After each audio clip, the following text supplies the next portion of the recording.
With 4 days left until the session ends, the Missouri Senate is once again deadlocked. Democrats are filibustering a resolution that would make it more difficult for citizen-led ballot questions to pass. Missouri Capitol Bureau Chief Joe McLean reports on the bipartisan policy that might get skipped over because of this standstill.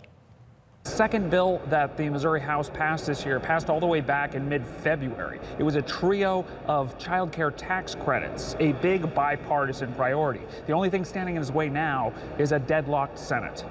Republicans want a tougher threshold for constitutional amendments on the ballot. Democrats disagree with that, but believe voters will shoot down the idea if it's on their ballot. Today, Democrats are filibustering the resolution, though, because of what else is in it. Sponsors added a ban on non-citizens voting and foreign campaign contributions, which are already against the law. Sponsors of the resolution, mostly Republicans, say it's to protect the Constitution from voters who can be misled by political campaigns. We're wanting to protect our Constitution and protect life, and that's what we continue to fight for. Democracy advocates say it's a very clear ploy to mislead voters into reducing their own voting power. They know they're taking the votes away from people that want to go around the legislature. They're trying to circumvent the process, and the only way that they can get it passed is by putting all of these measures in there that have nothing to do with the higher threshold to put things into the Constitution. As the filibuster eats up the remaining few days, other big policies are set aside to likely expire on Friday.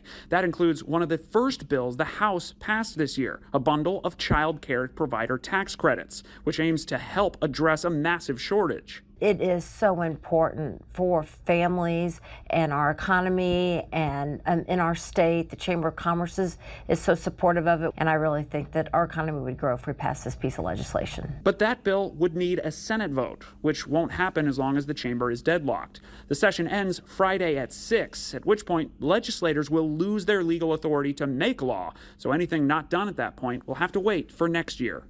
In Jefferson City, Joe McLean, First Alert 4.